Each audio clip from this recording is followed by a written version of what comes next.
दोस्तों, क्या आपने कभी सोचा है कि आपकी जिंदगी में जो कुछ भी घटित हो रहा है, आपके रिश्ते, आपकी सफलता, आपकी मुश्किलें, आपके सपने, ये सब कहां से आ रहे हैं? ज्यादातर लोग सोचते हैं कि यह सब किस्मत का खेल है या समाज और हालात इसका कारण है।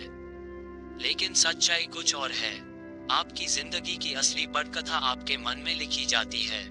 मन दो हिस्सों में काम करता है। पहला, चेतन मन, कॉन्शियस माइंड, जहां आप सोचते हैं, निर्णय लेते हैं, विश्लेषण करते हैं। दूसरा, अवचेतन मन, सबकॉन्शियस माइंड, जहां आपके गहरे विश्वास, भावनाएं और पैटर्न छिपे होते हैं। चेतन मन तो सतह है, लेकिन अवचेतन मन वह असली जादूगर है। कल्पना कीजिए, आपके भीतर एक गुप्त जादूगर रहता है। आप दिन भर जो सोचते हैं, जो बोलते हैं, जो महसूस करते हैं, वह सब ये जादूगर अपने खाते में लिख लेता है। और फिर उसी के आधार पर वह आपकी हकीकत बना देता है। अगर आप कहते हैं, मेरा काम कभी नहीं बनता, तो जादूगर कहता है, ठीक है, ऐसा ही होगा। मैं हमेशा परेशान रहता हूँ, वह आपकी दुनिया में और परेशानियां भर देता है। मेरे लिए सफलता आसान है, वह आपको ऐसे मौके देता है कि आप सचमुच सफल हों। यानी यह जादूगर बिल्कुल निष्पक्ष है। वह सही गलत नहीं देखता। वह सिर्फ आपके आदेश को पूरा करता है। आपके हर विचार को एक बीज मान लीजिए। अगर आप गुस्से का बीज बोते हैं तो रिश्तों में कांटे उगेंगे। अगर आप विश्वास और प्रेम का बीज बोते हैं तो रिश्तों में फूल खिलेंगे। अगर आप हार का बीज बोते हैं तो परिस्थितियां आपको बार बार गिराएंगी। अगर आप जीत का बीज बोते हैं तो अवसर आपके पास आएंगे। याद रखिए, खेत वही है आपका जीवन, लेकिन उसमें क्या उगेगा यह इस पर निर्भर करता है कि आपने कौन सा बीज बोया। आपके अवचेतन मन की भाषा बहुत अलग है। वह तर्क नहीं समझता, वह सिर्फ चित्र और भावनाएं समझता है। उदाहरण के लिए, अगर आप कहते हैं, मैं बीमार नहीं होना चाहता, अवचेतन को सिर्फ बीमार शब्द और उसका चित्र मिलता है। लेकिन अगर आप कहते हैं, मैं स्वस्थ और ऊर्जावान हूँ, तो अवचेतन आपके स्वास्थ्य के चित्र बनाने लगता है। इसलिए जरूरी है कि आप हमेशा अपने शब्द और भावनाएं सकारात्मक रखें। एक गांव में दो किसान रहते थे। दोनों ने एक जैसा खेत तैयार किया। पहले किसान ने खेत में गेहूं बोया और हर दिन पानी दिया। दूसरे किसान ने अपने खेत को यूं ही छोड़ दिया और बोला, जो होगा देखा जाएगा। समय बीता। पहले किसान के खेत में सुनहरी फसल लहलहा उठी। दूसरे किसान के खेत में सिर्फ कांटे और खरपतवार उगाए। दोस्तों, जीवन भी यही है। अवचेतन मन आपका खेत है। अगर आप सकारात्मक विचारों के बीज बोते हैं तो जीवन में सफलता, प्रेम और सुख की फसल उगेगी। अगर आप खेत को खाली छोड़ देंगे तो नकारात्मकता और डर अपने आप उगाएंगे। अब सवाल यह है कि इस जादूगर को कैसे साधें, कैसे इसे अपने पक्ष में काम करने के लिए तैयार करें। पहला, सकारात्मक पुष्टि, एफर्मेशंस। हर दिन सुबह और रात खुद से कहें, मैं शांत और आत्मविश्वासी हूँ। मेरी जिंदगी में अवसरों की भरमार है। मैं प्रेम और सफलता का चुंबक हूँ। दूसरा, दृश्यकरण, विजुअलाइजेशन। आंखें बंद करके कल्पना करें कि आप अपने सपनों का जीवन जी रहे हैं। अगर आप परीक्षा में टॉप करना चाहते हैं तो खुद को इनाम लेते हुए देखिए। अगर आप स्वस्थ होना चाहते हैं तो खुद को दौड़ते हुए, हंसते हुए देखिए। तीसरा, कृतज्ञता, ग्रैटिट्यूड। रोज 3 चीजें लिखिए जिनके लिए आप आभारी हैं। कृतज्ञता आपके मन को सकारात्मक ऊर्जा से भर देती है। एडिसन ने बल्ब बनाने से पहले हजारों बार असफलता झेली, लेकिन उन्होंने कभी नहीं कहा कि मैं हार गया। उन्होंने कहा, मैंने 1000 तरीके खोज लिए हैं जो काम नहीं करते। यानी उनका अवचेतन मन हार की भाषा नहीं समझता था। वह सिर्फ प्रयास और परिणाम की भाषा में जीता था। दोस्तों, आज इस स्पीच का पहला सबक यही है। आपका अवचेतन मन एक जादूगर है। उसे सही आदेश दीजिए। जैसे मोबाइल में सही कमांड डालो तो ऐप खुल जाता है, वैसे ही अवचेतन में सही विचार डालो तो हकीकत बदल जाती है। दोस्तों, जब भी हम अपने सपनों की ओर बढ़ते हैं तो सबसे बड़ी दीवार हमें बाहर की दुनिया नहीं रोकती, बल्कि वह दीवार हमारे भीतर खड़ी होती है, जिसका नाम है डर।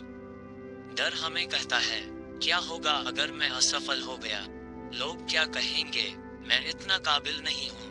ये सब बातें हमारी आत्मा की उड़ान को रोक देती हैं। लेकिन सच्चाई यह है कि डर असलियत नहीं है, डर तो बस कल्पना है। मान लीजिए रात में आप अंधेरे कमरे में हैं। अचानक आपको लगता है कि सामने कोई भूत खड़ा है। आपका दिल धड़कने लगता है, आप कांपने लगते हैं। लेकिन जैसे ही बल्ब जलता है, आप देखते हैं कि वहां तो सिर्फ एक पेड़ की परछाई थी। यानी डर का जन्म अनजानेपन से होता है। जो चीज हमें पता नहीं होती, जो भविष्य हमें दिखाई नहीं देता, वहां हमारा मन अपने ही बनाए हुए डर दिखाने लगता है। अब जरा गौर कीजिए, जब आप बार बार डरते हैं तो आपका अवचेतन मन उन डर की तस्वीरें सहेज लेता है। अगर आप कहते हैं मैं इंटरव्यू में फेल हो जाऊंगा, मुझे सबके सामने बोलने से डर लगता है, तो आपका अवचेतन मन इसे आदेश मानकर सच करने लगता है।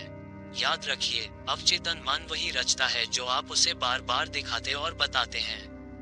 पहला, डर को लिख डालो। जिस चीज से आप डरते हैं उसे कागज पर लिख दीजिए। जैसे ही आप उसे शब्दों में बांधते हैं, वह धुंधलका साफ हो जाता है। डर अब सिर्फ कल्पना नहीं रहता, वह समस्या बन जाता है और समस्या का समाधान हमेशा होता है। दूसरा, डर को चुनौती दो। छोटे छोटे कदम उठाए। अगर आप पब्लिक स्पीकिंग से डरते हैं तो पहले एक दोस्त के सामने बोलिए, फिर 5 लोगों के सामने, फिर 10 लोगों के सामने। हर बार आपका अवचेतन सीखता है कि डर उतना बड़ा नहीं जितना आपने सोचा था। मान लीजिए आपको स्टेज पर जाने से डर लगता है। आंखें बंद कीजिए और कल्पना कीजिए कि आप आत्मविश्वास से स्टेज पर खड़े हैं, लोग आपकी बात सुन रहे हैं और तालियां बजा रहे हैं। ये चित्र बार बार बनाइए। धीरे धीरे आपका अवचेतन इस डर को मिटा देगा। चीन में बांस का पौधा बोया जाता है। पहले 5 साल तक उसकी जमीन से ऊपर कोई बढ़त नहीं दिखती। लोग सोचते हैं कि पौधा मर गया, लेकिन असल में 5 साल तक बांस अपनी जड़ें मजबूत करता है और फिर छठे साल में कुछ ही महीनों में 80 फीट तक ऊंचा हो जाता है। दोस्तों, हमारे जीवन में भी डर वही 5 साल का अंधेरा है। अगर आप धैर्य रखते हैं और अपने मन की जड़ों को मजबूत करते हैं, तो एक दिन आप भी बांस की तरह ऊंचाई पर पहुंचेंगे।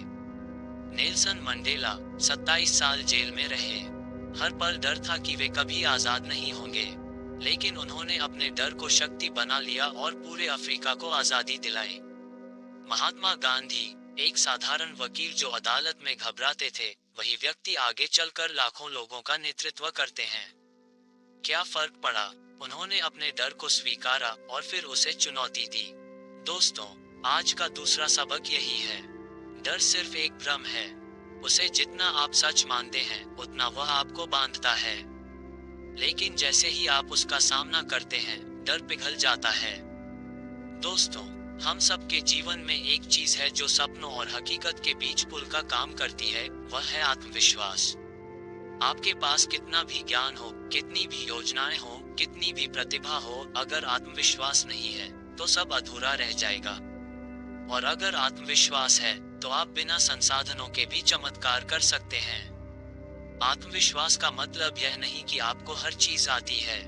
इसका मतलब है, भले ही मुझे अभी सब कुछ नहीं आता, लेकिन मैं सीख सकता हूँ, मैं कर सकता हूँ। आत्मविश्वास एक विश्वास है खुद पर, अपनी क्षमताओं पर, अपने इरादों पर। आपका अवचेतन मन वही मानता है जो आप उसे बार बार बताते हैं। अगर आप हर रोज ये कहते हैं, मैं असफल हूँ, मैं दूसरों से कम हूँ, तो अवचेतन मन यही मान लेगा और आपके जीवन को उसी के अनुसार ढाल देगा। लेकिन अगर आप अपने मन से कहते हैं, मैं सक्षम हूँ, मैं जीत सकता हूँ, मैं सीख रहा हूँ और आगे बढ़ रहा हूँ, तो अवचेतन मन इसे आदेश की तरह मानकर आपकी पूरी सोच, आपके कार्य और आपके निर्णय उसी दिशा में ले जाएगा। आत्मविश्वास बाहर से नहीं आता, ये भीतर से पैदा होता है। खुद से सही बातें कीजिए। जिस तरह आप अपने दोस्त से सकारात्मक बातें करते हैं, उसी तरह खुद से भी कीजिए। आईने में खड़े होकर रोज बोलिए, मैं योग्य हूँ, मैं सफल हो सकता हूँ, मुझे खुद पर भरोसा है। ये छोटे छोटे वाक्य आपके अवचेतन को नया आदेश देते हैं। छोटी जीतों का जश्न मनाएं। आत्मविश्वास अचानक बड़ी जीत से नहीं आता, वह छोटे छोटे कदमों से बनता है। अगर आपने सुबह जल्दी उठना तय किया और उठ गए, तो ये जीत है। अगर आपने दिन का काम पूरा किया, ये भी जीत है। इन छोटी जीतों को पहचानिए और खुद को बधाई दीजिए। विफलता को शिक्षक मानिए। असफलता आपको आत्मविश्वास तोड़ने के लिए नहीं आती, बल्कि आपको सिखाने के लिए आती है। याद रखिए, हर सफल व्यक्ति कभी न कभी असफल जरूर हुआ है। फर्क बस इतना है कि उसने हार मानने की बजाय असफलता से सीख ली। थॉमस एडिसन ने बल्ब का आविष्कार करने से पहले 1000 बार असफल प्रयोग किए। किसी ने उनसे पूछा, क्या आपको 1000 बार असफल होकर बुरा नहीं लगा? एडिसन ने मुस्कुराकर कहा, मैं असफल नहीं हुआ, मैंने 1000 तरीके खोजे जो काम नहीं करते। यही है आत्मविश्वास। आत्मविश्वास का मतलब है हार को भी जीत की दिशा में बदल देना। स्वामी विवेकानंद शिकागो के धर्म संसद में जब उन्होंने भाषण देना शुरू किया, तो उनका आत्मविश्वास ही था जिसने पूरे विश्व को भारत की आध्यात्मिक धरोहर से परिचित कराया। ए.पी.जे. अब्दुल कलाम एक साधारण परिवार से आए, लेकिन आत्मविश्वास ने उन्हें मिसाइल मैन और भारत रत्न बनाया। जब आप आत्मविश्वासी होते हैं, तो आपको दूसरों को साबित करने की जरूरत नहीं होती। आपका मौन भी आपकी शक्ति बोलता है। आत्मविश्वास भीतर की शांति से जुड़ा होता है। जितना आप ध्यान और मौन का अभ्यास करते हैं, उतना ही आपका आत्मविश्वास स्थायी हो जाता है। दोस्तों, इस अध्याय से हमें ये सीख मिलती है, आत्मविश्वास कोई बाहरी वस्तु नहीं है, ये भीतर से जन्म लेता है। हर दिन अपने अवचेतन मन को सकारात्मक आदेश दीजिए, छोटी जीतों को पहचानिए और असफलता को शिक्षक मानिए। आपका आत्मविश्वास आपके जीवन की दिशा तय करेगा। दोस्तों, सपनों को हकीकत में बदलने के लिए सिर्फ आत्मविश्वास ही काफी नहीं है। एक और बेहद जरूरी गुण है अनुशासन और धैर्य। अनुशासन का मतलब यह नहीं कि आप अपने जीवन को बंधनों में बांध दें। अनुशासन का अर्थ है अपने लक्ष्य के अनुसार सही काम को सही समय पर लगातार करना। उदाहरण के लिए, रोज सुबह उठकर ध्यान करना, अपने काम की समय सीमा का पालन करना, अपने वादे निभाना। ये छोटी छोटी आदतें ही आपके जीवन को दिशा देती हैं। कई लोग मेहनत तो करते हैं, लेकिन जल्दी परिणाम न मिलने पर हार मान लेते हैं। याद रखिए, पेड़ को बीज से फल बनने में समय लगता है। अगर आप रोज पौधे को उखाड़ कर देखेंगे कि जड़ें कितनी बड़ी हुई हैं, तो वह कभी पेड़ नहीं बनेगा। वैसे ही, अगर आप अधीर हो जाएंगे, तो अपने सपनों का विकास रोक देंगे। अनुशासन और धैर्य मिलकर ही सफलता की नींव रखते हैं। स्पष्ट लक्ष्य तय कीजिए। अगर आपके पास दिशा नहीं है, तो अनुशासन टिक नहीं पाएगा। लक्ष्य तय करें, मुझे रोज 1 घंटा पढ़ाई करनी है, मुझे सुबह 6 बजे उठना है। छोटे और स्पष्ट लक्ष्य अनुशासन को आसान बना देते हैं। रूटीन को पवित्र मानिए। आपका दैनिक रूटीन ही आपका भविष्य तय करता है। सोचिए, अगर आप रोज 1 घंटा नई स्किल सीखते हैं, तो 1 साल बाद आप कितने आगे होंगे। अनुशासन का मतलब है छोटे छोटे कदमों को पवित्र मानकर पूरा करना। स्वयं को जवाबदेह बनाए। खुद से पूछिए, क्या मैंने आज अपना काम पूरा किया? क्या मैंने आज आलस पर जीत हासिल की? जब आप खुद को जवाबदेह मानेंगे, तो धीरे धीरे अनुशासन आपकी आदत बन जाएगा। जापान में बांस का पेड़ उगाने की कहानी बहुत प्रसिद्ध है। जब आप बांस का बीज बोते हैं, तो पहले 5 साल तक जमीन के ऊपर कुछ दिखाई नहीं देता, लेकिन असल में 5 साल तक उसकी जड़ें मजबूत हो रही होती हैं। फिर अचानक 6ठे साल में वह पेड़ 90 फीट ऊंचा हो जाता है। यही धैर्य का सबक है। कभी कभी हमारे प्रयास का परिणाम देर से मिलता है, लेकिन मिलता जरूर है। माइकल जॉर्डन रोजाना घंटों अभ्यास करते थे, तभी वह महान बास्केटबॉल खिलाड़ी बने। महात्मा गांधी ने सालों तक धैर्य और अनुशासन से संघर्ष किया, तभी आजादी मिली। याद रखिए, सपनों का चमत्कार उन्हीं को मिलता है जो अनुशासन और धैर्य को अपनाते हैं। ध्यान मन को भटकाव से बचाता है। जब आप ध्यान करते हैं, तो आपका अवचेतन मन स्थिर होता है, और यही स्थिरता आपको अनुशासन और धैर्य बनाए रखने में मदद करती है। बिना ध्यान के अनुशासन कठिन लगता है, लेकिन ध्यान के साथ अनुशासन सहज बन जाता है।